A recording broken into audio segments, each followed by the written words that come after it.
On this short video, I want to discuss the Haftara, or Haftora as Ashkenazim pronounce it, of our weekly reading, Vayechi, and a few words about Haftara in general.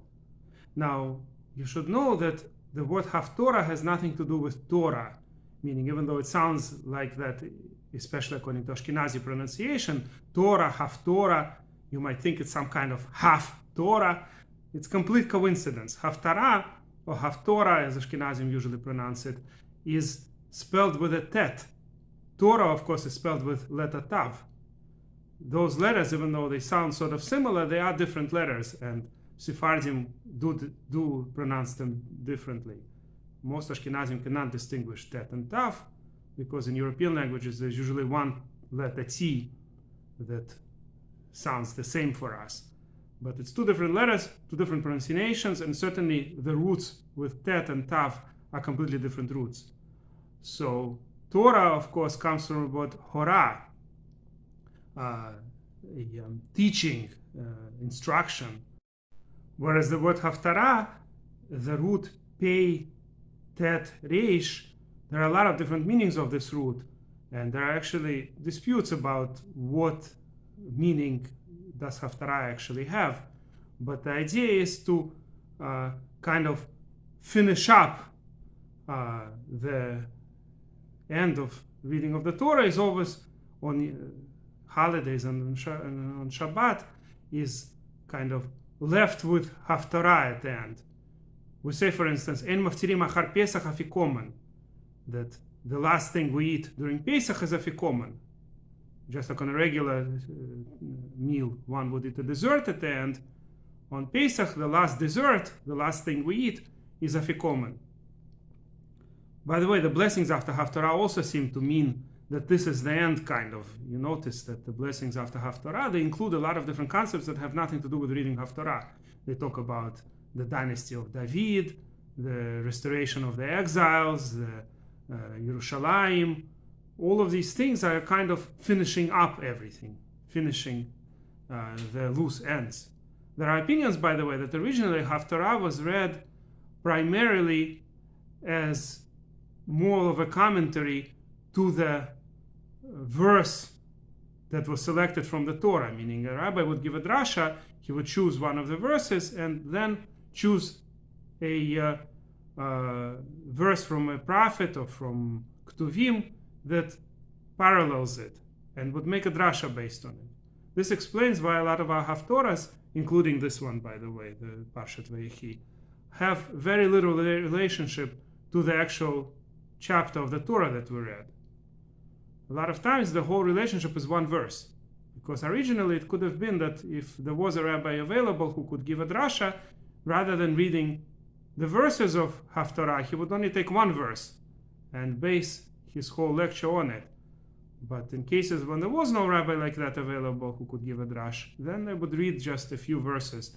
The minimal generally is 21 verse, because it's 7 times 3, 7 aliyot for Torah, and the minimal reading for each aliyah is 3 psukim, so therefore 21 verses read. But if the Haftarah finishes earlier, if the whole subject finishes with fewer verses, then you don't have to read full 21, as the Talmud tells us, and we have a number of Haftarot that are just a handful of verses. There may have been even shorter Haftarot at some point in time.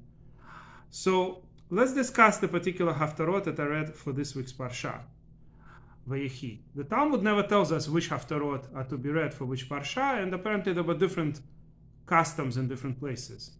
Mostly today, Ashkenazim follow the book called Levush. It's a commentary, it's a kind of new Shulchan Aruch.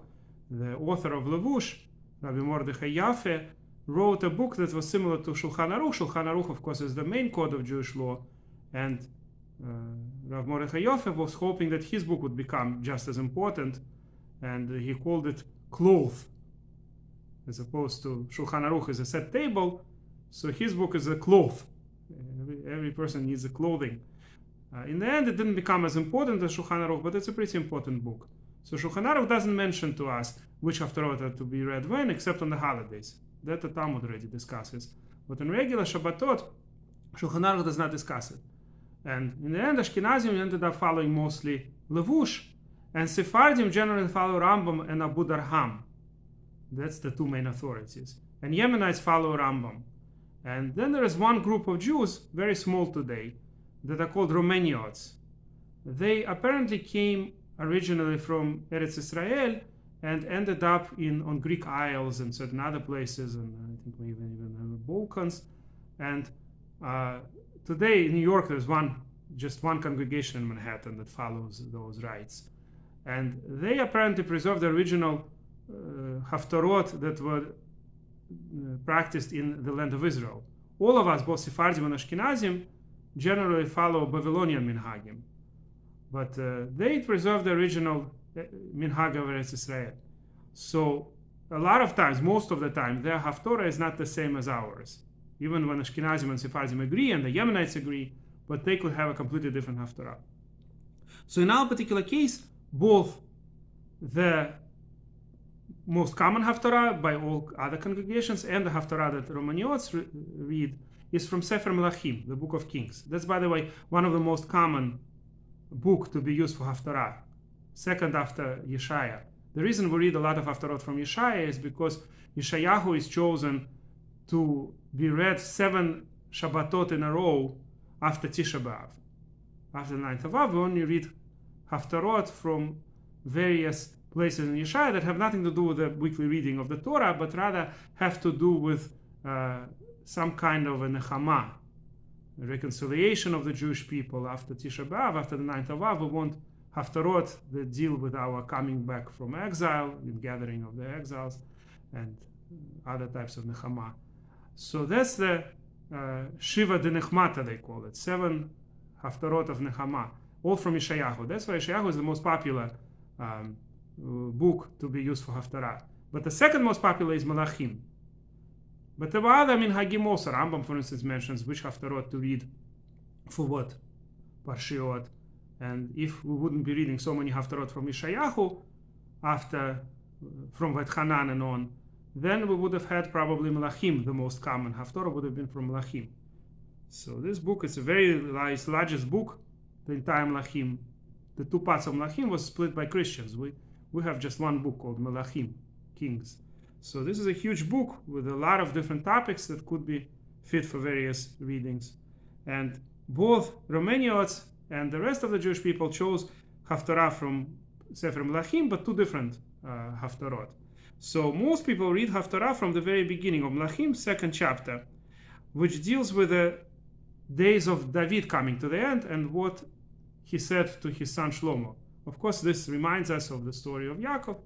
When Yaakov was old and feeling his day approaching, as Rashbam says, when it says that the days of someone came to die, that means that he is ready to give his will, to tell his children and his descendants what he wants from them. So Yaakov said it before dying, and David told Shlomo before he died whatever instructions he gave him. So that's the Haftarah that most Jews read. Romaniotes read a different Haftarah about Elisha, also from Sefer Melachim, the second part of Sefer Melachim, 13th chapter. It says that Elisha became sick from a sickness that would eventually cause his death. Very similar again to our Parsha, where it says that Yaakov was sick, and later, of course, the days of Yaakov approached to die, and he died. So this is why the Haftarah is very fitting, and of course, there is no other relationship. The specific events that happened in the times of David or in the times of Elisha are not similar at all, but at least there is the beginning. Most of the time, the Haftarah is most similar based on the beginning verses of it to the weekly Parsha. As I said, originally it could have been that the reading of the Haftarah was not always done the way we do it now, meaning many psukim were not always read, but it was the first pasuk that would start off a discussion. We still find it in Midrash Rabbah a lot of times. Most of Midrash Rabbah starts with a verse, meaning they would take the verse from Nach, from Nevi'im Oktuvim, and a related verse to the Parsha, and then expound on it. Now, a lot of people heard this theory, which is advanced by Abudarham and mentioned in Levush and Mishnah Brura and many other poskim, that there was a gezerah, at some point that the non-Jewish government forbid the Jewish people to read the Torah, and that's why they started reading the Haftora, meaning they took a passage from the prophet, which was not forbidden. And that theory is not supported by any evidence. There's no proof from Chazal that this is the case. And in fact, this really is very weird that the non-Jewish government would forbid us to read the 5 books of Moshe, but it would permit us to read the prophets. If anything, they usually prosecuted us for dafka what the prophets say, when the prophets mostly talk about the Jewish future, coming back from exiles, independence. That's the kind of things that the non-Jewish government would be mostly against. It's a lot more likely that they would dafka forbid the reading of the prophets. On top of all that, how would they even tell what we're reading? Everything was in manuscript. The prophets' scrolls looked exactly like the Torah scrolls. Did they actually send spies to check that we're actually reading from the prophets and not from the Chumash, not from the 5 books of Moshe? All of this sounds very far-fetched. It's surprising that the theory that's advanced by Abudarham, which is not agreed upon by any Rishon, that this is so well quoted. All the major poskim seem to quote this theory that the reason we're reading Haftora is a kind of, originally was a substitution for the reading of the Torah in the times of persecution. Very strange theory, and like I said, most Rishonim do not agree with it. And on this I'll end for today. If you like this video, please press like and please subscribe to our channel.